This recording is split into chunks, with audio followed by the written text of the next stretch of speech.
रोजगार को लेकर अगर हम बात करते हैं अजय, आप वहाँ लोगों से बात कर रहे हैं और एक आम आदमी की उम्मीदें टैक्स में सबसे ज़्यादा इस बात को लेकर के होती हैं कि उससे कितनी राहत मिलती है। क्या होम लोन में उसको कोई राहत मिल रही है, क्योंकि इसका सीधा कनेक्शन एक आम आदमी से होता है। हमारे साथ विवेक प्रयागराज से सीधे जुड़े हुए हैं। विवेक, कुंभ में स्नान चल रहा है, लेकिन स्नान के साथ साथ लोगों को इस बात की भी चिंता है कि जेब में कितना पैसा रह जाता है। कुंभ में लोगों की क्या सोच है, आस्था के साथ साथ अपनी अर्थव्यवस्था को लेकर, अपने घर की अर्थव्यवस्था को लेकर इस बजट से उनको क्या उम्मीद है? बिल्कुल, कुंभ में 5 से 11 डुबकियां लगाई जा रही हैं और लोग कह रहे हैं कि सुबह का सवेरा बताएगा कि दिन कैसा होगा। तो आर्थिक सर्वेक्षण पेश होने के बाद की जो स्थिति स्पष्ट है, लेकिन इस बार बहुत सारी उम्मीदें, खासकर टैक्स स्लैब को लेकर और घर के बजट को लेकर। जो व्यापारी हैं वो जीएसटी की बात कर रहे हैं और कई लोगों से हमने बात की है, उनसे भी हम आपको परिचय कराएंगे। लेकिन फिलहाल कुंभ का ये की तस्वीरें आप देख पा रहे हैं। अभी जो भीड़ है वो धीरे धीरे बढ़ती जा रही है। यहाँ पर लोग आ रहे हैं और टैक्स स्लैब से और क्या उम्मीद है।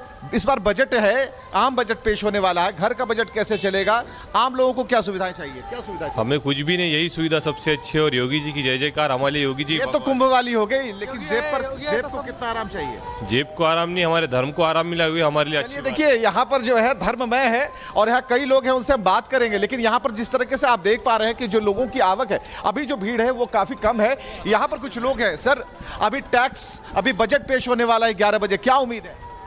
लग रहा है कुछ जो एम्प्लॉयड है, सैलरी एम्प्लॉयड, उनको कुछ बेनिफिट मिलने के चांसेस हैं। कितना चांस है? हमें लग रहा है 10-15% के आसपास कुछ बेनिफिट मिलेगा। तो we are hopeful. Tax slab में? टैक्स स्लैब में कुछ रिबेट मिलने के चांसेस हैं।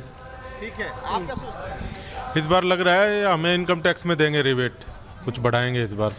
पता चला 7.5 के आसपास नील टैक्स, और उसके बाद 10% से ऊपर, 10 लाख से ऊपर 4.5%। आप बताइए। हम भी उम्मीद कर रहे हैं कि कुछ टैक्स में रिबेट होगी। आम सुविधाओं में क्या बढ़ोतरी चाहिए, क्या उम्मीद है? बेसिक इंफ्रास्ट्रक्चर चाहिए, स्वास्थ्य चाहिए, शिक्षा चाहिए, यही चाहिए। सरकार का मुख्य फोकस रोजगार पर है, कृषि पर है, आम व्यवस्थाओं पर है। तो इस बार क्या लगता है, इस बार कितना बड़ा पिटारा खुलने वाला है? सरकार एफर्ट कर रही है, काफ़ी अच्छा एफर्ट कर रही है और हम इसी उम्मीद के साथ हम कोशिश करें। तो आपने सुना कि किस तरीके से जो लोग हैं, लोग चाह रहे हैं कि आम सुविधाओं का ख्याल है, क्योंकि आम बजट है तो आम लोगों के लिए हो। और हमने पहले ही कहा कि सुबह का सवेरा बता रहा है कि दिन कैसा होगा। तो यानी कि इस बार सभी लोगों ने उम्मीदें लगा बैठी हैं कि यहाँ पर बहुत बड़ा पिटारा खुलने वाला है, उनके लिए कुछ सुखद संदेश आने वाला है जब 11 बजे जो निर्मला सीतारमण बजट को पेश करेंगी। जी बिल्कुल, 11 बजे निर्मला सीतारमण बजट पेश करेंगी। ये उनका 8वां बजट है और इस सरकार का पहला पूर्ण बजट है। और इसीलिए बहुत सी उम्मीदें इस सरकार से हैं कि उसका एक संकेत प्रधानमंत्री ने कल दिया भी है जब वो आए बजट सेशन की शुरुआत में, और उन्होंने कहा कि ये जन को समर्पित सरकार है और कुछ बड़े ऐलान हो सकते हैं। मैं मीनाक्षी के पास एक बार जाती हूँ। मीनाक्षी एक हाउसिंग सोसाइटी में है और मिडिल क्लास की उम्मीदें कई बार पूरी होती हैं, कई बार वो गुबार ऐसा ही रह जाता है। मीनाक्षी, तो जरा बताइए इस बार क्या उम्मीदों का पिटारा मिडिल क्लास में इस बार है? निर्मला सीतारमण से क्या गुहार? बिल्कुल, देखिए मैं बहुत ज़्यादा वक्त नहीं लूंगी, सीधे यहाँ पर जो लोग मेरे साथ मौजूद हैं उन्हीं से बात करूंगी और समझूंगी कि आखिरकार इस बजट से उनकी क्या उम्मीदें हैं। सर देखिए, 8वां पूर्ण बजट इस बार फिर से पेश होने वाला है और तीसरे कार्यकाल का ये पहला पूर्ण बजट होगा। क्या उम्मीदें हैं आप लोगों की? हमको इसमें 3 चीज़ों की डिमांड है सीनियर सिटीजन के लिए। हम लोग सीनियर सिटीजन के लिए भीख नहीं मांग रहे हैं।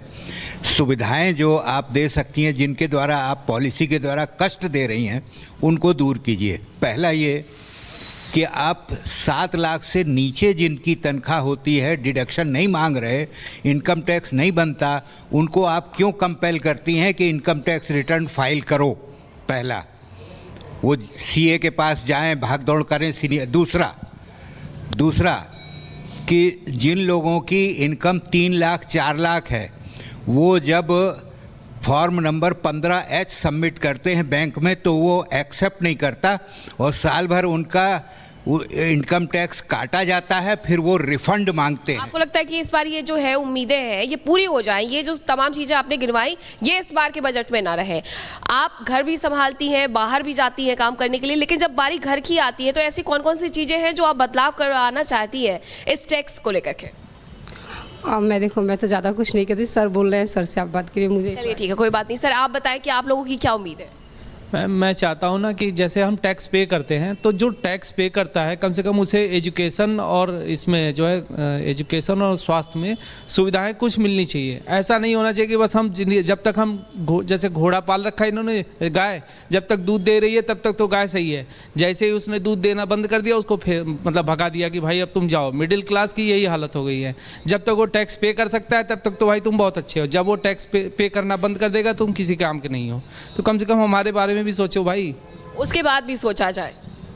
मैम मेरी रिक्वेस्ट सरकार से सिर्फ एक है कि जो हम लोग टैक्स पेयर अपने ओन फंड से पैसे जमा करते हैं उसको फ्री की रेवड़ियाँ बांट करके हम लोगों के पैसे को बर्बाद ना करें। देश के डेवलपमेंट में अगर वो पैसे खर्च हों तो ज़्यादा बेटर है। ये जो कम्युनिटी को फ्री के चार्जेस दे देकर यूनिट बिजली फ्री, मेडिकल फ्री, उससे क्या फ़ायदा होना है। सरकार चाहती है कि बराबरी हो, इसलिए यहाँ नहीं तो वहाँ सही। लेकिन इस टैक्स से जो आज बजट पेश होने वाला है उससे आप लोगों को और क्या लग रहा है कि और क्या क्या बदलाव है जो होने चाहिए, या फिर कौन से बड़े बदलाव है जो आज हो सकते हैं? मुझे लगता है सबसे ज़्यादा ज़रूरी है महंगाई कम होनी चाहिए। महंगाई कम करने के लिए सबसे ज़्यादा ज़रूरी है कि पेट्रोल और डीजल के दाम कम हो, जो कि जीएसटी में नहीं लाए जा रहे हैं। अगर वो जीएसटी में आएंगे तो पेट्रोल डीजल कम होगा, तो जो चीज़ें आती हैं ट्रांसपोर्टेशन वगैरह कम होगा, तो कई चीज़ें सस्ती हो जाएंगी। तो मीनाक्षी देखिए यहाँ पर 3 चीजें निकल कर आई हैं कि जो अगर 7 लाख तक के छूट है तो फिर इनकम टैक्स रिटर्न की फाइल की बात क्यों कही जाती है। यहाँ ये कहा जा रहा है कि टैक्स तो दे रहे हैं लेकिन उसका डायरेक्ट बेनिफिट हमें क्या मिल रहा है, एजुकेशन और हेल्थ की बात यहाँ पर कही जा रही है। तो लोग इस चीज़ को बहुत अच्छे से समझते हैं कि उनको क्या चाहिए, सिर्फ वो कह नहीं रहे हैं बल्कि उसकी वो उम्मीदों को भी पूरा होने की उम्मीद लगाए बैठे हैं। और अब देखना है इस बजट में उम्मीदें कितनी पूरी होती हैं। हमारे साथ लगातार हमारे खास सहयोगी बने हुए हैं। बड़ी कवरेज बजट पर जारी है। रुकेंगे एक ब्रेक के लिए, फौरन लौटेंगे। सबसे पहले इस बुलेटिन में हम बात करने वाले हैं भारत के बजट की, और आज भारत का बजट पेश होगा। काउंटडाउन शुरू हो चुका है। 3 घंटे 1 मिनट 18 सेकंड का वक्त बचा है और पूरे भारत को भारत के इस बजट का इंतजार है कि आज केंद्रीय वित्त मंत्री निर्मला सीतारमण के पिटारे से आखिरकार क्या निकलेगा। क्या पेट्रोल और डीजल सस्ता होगा? क्या 10 लाख की सालाना आय जो है उसमें टैक्स फ्री होने वाला है? इसके अलावा महिलाओं को भी इंतजार है इस बजट का। और आपको बड़ी खबर बता दें कि 11 बजे का वो वक्त होगा जब लोगों का इंतजार खत्म होने वाला है, क्योंकि भारत के इस बजट को लेकर लगातार हम आपको बता रहे हैं कि 8वीं बार बजट पेश करेंगे केंद्रीय वित्त मंत्री निर्मला सीतारमण और सौगातों की बारिश भी होने वाली है। तो 3 घंटे का वक्त बचा है और भारत का बजट पेश होने वाला है। सीधा आपको पुनीता के पास ले चलते। ग्राउंड पर हमारी बड़ी टीम इस वक्त मौजूद है। पुनीता, क्या तस्वीरें?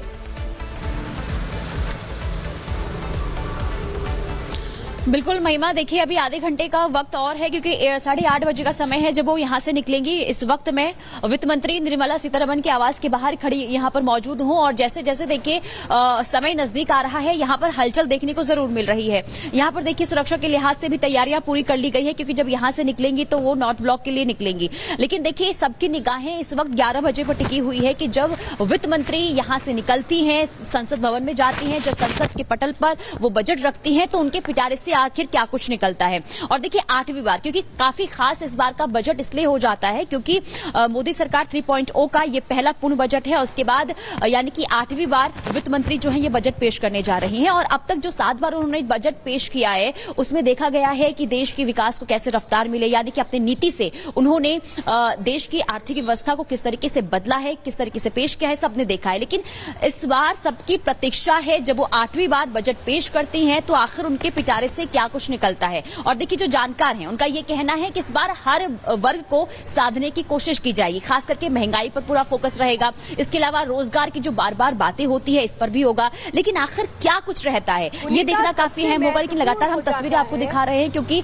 आधे घंटे का और समय बचा हुआ है जब यहाँ से वित्त मंत्री निकलेंगी और यहाँ से वो नॉर्थ ब्लॉक के लिए जाएंगी और उसके बाद जो तमाम परंपराएं जो चली आ रही है उसका निर्वहन होगा। यानी कि यहाँ से वो पहले जाएंगी नॉर्थ ब्लॉक जहां पर बजट टीम जो होती है उनके साथ एक शानदार फोटो सेशन होता है जो निर्मला सीतारमण के लिए ये उनका 8वां बजट होगा।